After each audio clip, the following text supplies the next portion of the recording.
কালকে সকালে উঠছিল আমার বাড়িতে যে আমার ছেলেরা দৌড়ান দিছে, তো আমার ছেলে দৌড় দিয়ে গেছে, আমিও একা গেছি, যে আমারও তাদের দৌড়ে গেছে, তো আমি দৌড়ে গেছি, আমার পুষ্করিণী নেমে গেছে।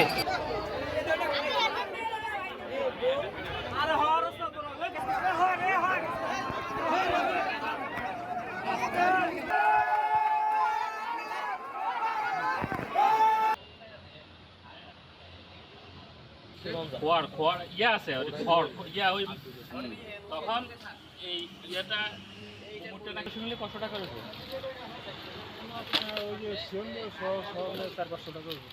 কালকে সকালে উঠছিল আমার বাড়িতে যে আমার ছেলেরা দৌড়ান দিছে, তো আমার ছেলে দৌড় দিয়ে গেছে, আমিও একা গেছি, যে আমারও তাদের দৌড়ে গেছে, তো আমি দৌড়ে গেছি, আমার পুষ্করিণী নেমে গেছে।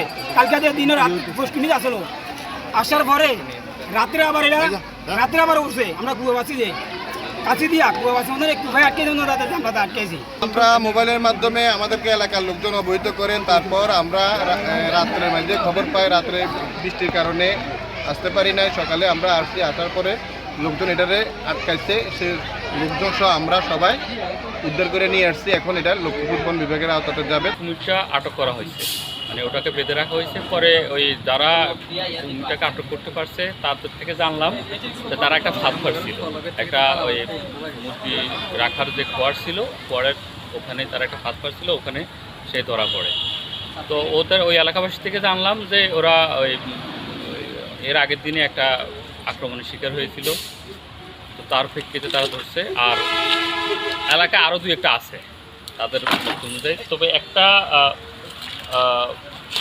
একজন ব্যক্তি নাকি আহত হয়েছে, ওনার বাড়ি বরিশাল।